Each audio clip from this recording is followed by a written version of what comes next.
नमस्ते साथियों, मैं अधिवक्ता बदलू तिवारी।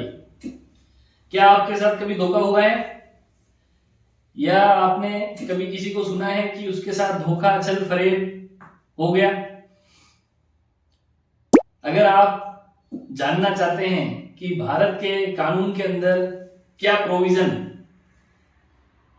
छल धोखा फरेब को लेकर बने हुए हैं या 420, आपने कई बार सुना होगा कि हम धोखेबाज को 420 कहकर भी पुकार, लेकिन वो पुरानी धारा 420 जो है वो भारतीय दंड संहिता की धारा 420 के अंतर्गत धोखे को परिभाषित किया हुआ था।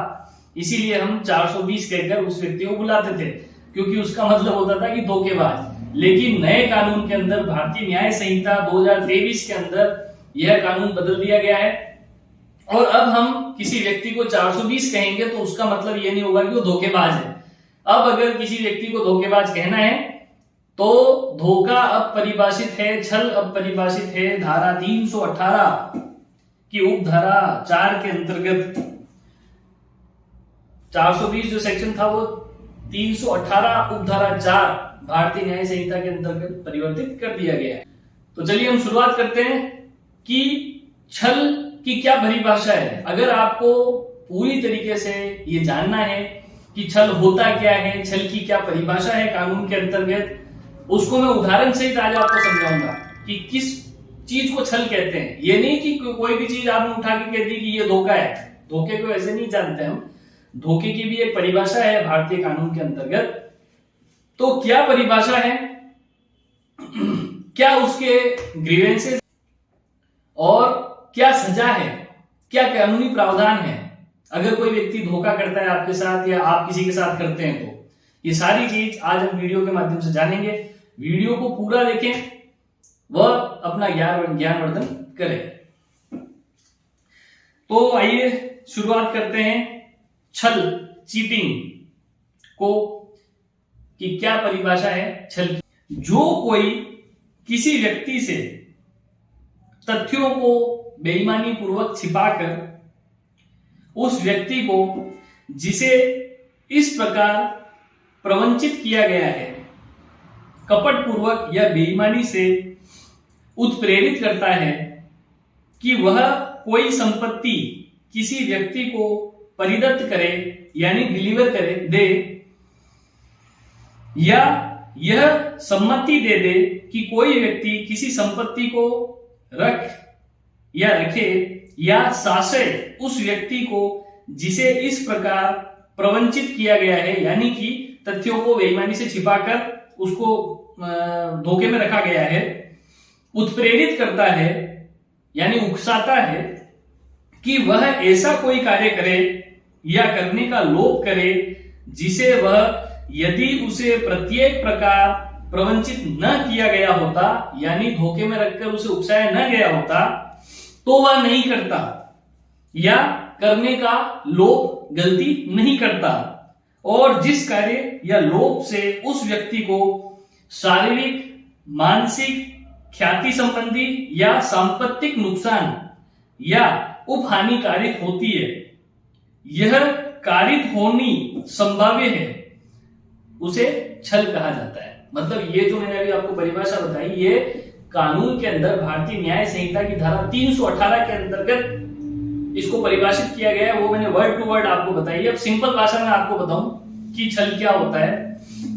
अकॉर्डिंग टू दिस डेफिनेशन, अगर आप किसी व्यक्ति को धोखे में रखकर उसे उकसाते हैं कि वह उसके पास जो कोई संपत्ति है वो आपको दे दे या दूसरे को दे दे, किसी भी व्यक्ति को, और देते वक्त उसको धोखे में रखा जाए, ऐसे तथ्य उसको बताए जाए जो सच नहीं है, या उसकी जानकारी से उसको छुपा दिया जाए, असली जो सत्य है उसको उसकी जानकारी में नहीं डाला जाए, और ऐसा काम करवा दिया जाए जिससे कि उसको नुकसान हो, तो आप छल कर रहे हैं। ये मैंने सिंपल भाषा में आपको बता दिया। अब छल जो है, जो कि धारा 318 उपधारा 1 के अधीन ये डेफिनेशन है, और धारा 318 उपधारा 2 के अंतर्गत इसकी सजा भी बताई गई है। यानी कि जो कोई छल करता है दोनों में से किसी भांति के कारावास से, साधारण या सश्रम, जिसकी अवधि 3 वर्ष तक की हो सकेगी, या जुर्माने से या दोनों से दंडित किया जाएगा। यानी कि जो कोई छल करेगा उसे 3 साल तक की सजा हो सकती है।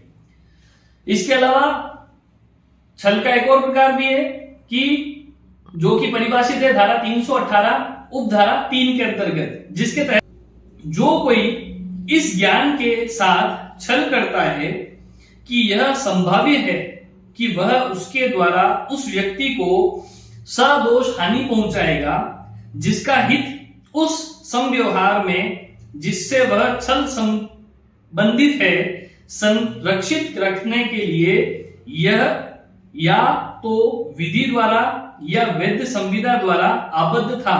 यानी कि किसी लीगल कॉन्ट्रैक्ट के तहत अगर आप किसी एक्टिविटी के अंतर्गत उस व्यक्ति को प्रोटेक्शन देने के लिए आबद्ध थे और आपने ऐसा नहीं किया, तो वह भी छल की श्रेणी में आता है और ऐसा करने वाले को 5 साल तक की सजा, उपधारा 3 के अंतर्गत ही बताई गई कि 5 साल तक की सजा जो है वह हो सकती है या जुर्माना भी लग सकता है, या दोनों चीजों से ही दंडित किया जा सकता है।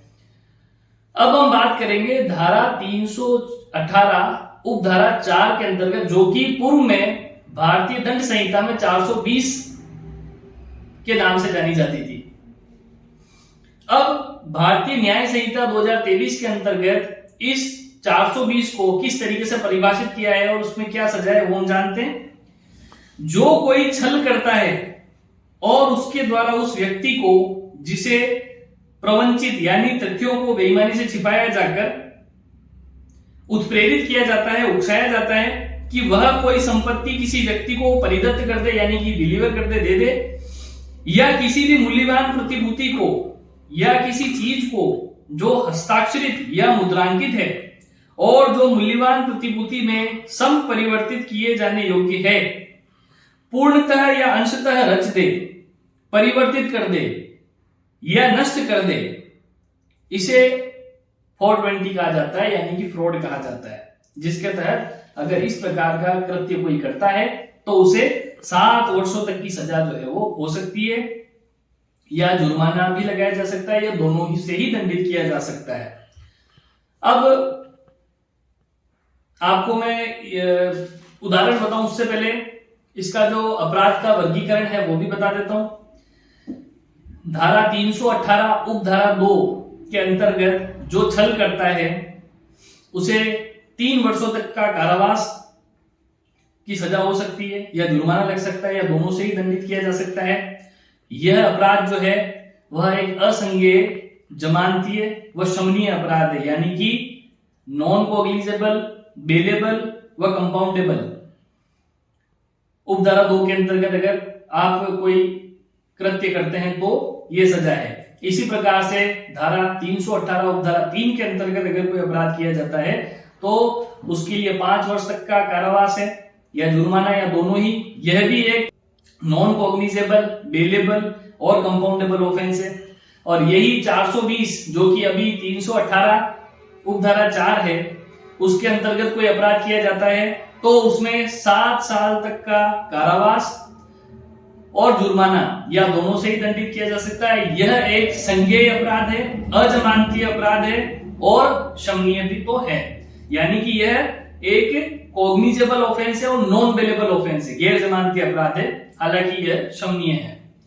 अब मैं आपको कुछ उदाहरण से समझाता हूं आसान भाषाओं में कि किस प्रकार के अगर कृत्य हैं जो कि छल की श्रेणी में आते हैं, जो आपको आसानी होगी इसको समझने में कि छल कैसे होता है।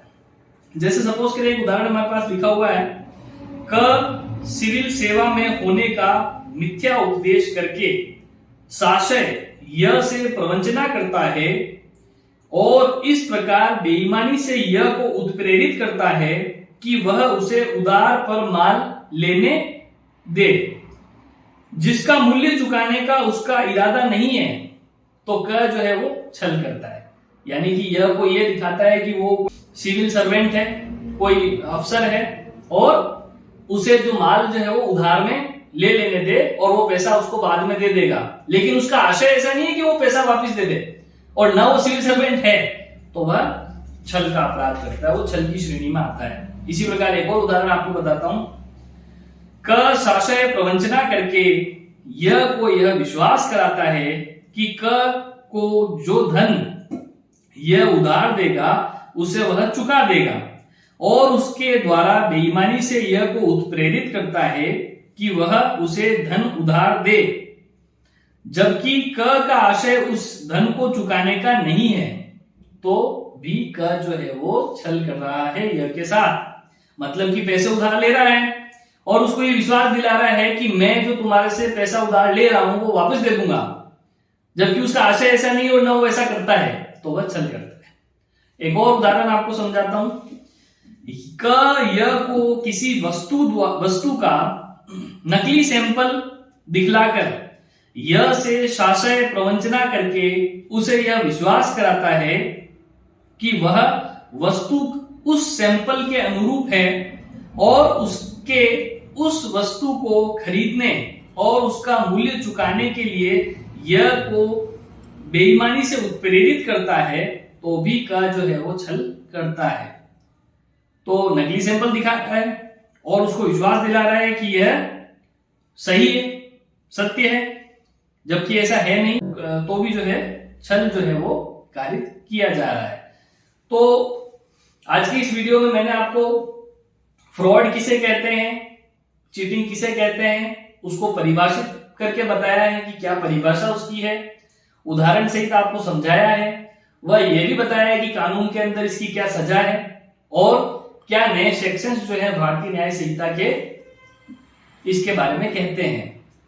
तो उम्मीद करता हूं कि आपको यह वीडियो अच्छा लगा होगा, और इसी प्रकार के कानूनी जानकारी प्राप्त करने के लिए, अपने ज्ञान वर्धन करने के लिए इस चैनल को ज्यादा से ज्यादा सब्सक्राइब करें, इस वीडियो को लाइक करें, शेयर करें और कमेंट कर बताएं कि आपको ये वीडियो कैसा लगा और आगे आप किस प्रकार का वीडियो किस टॉपिक पर चाहते हैं, यह भी मुझे सजेस्ट करें। बहुत बहुत धन्यवाद।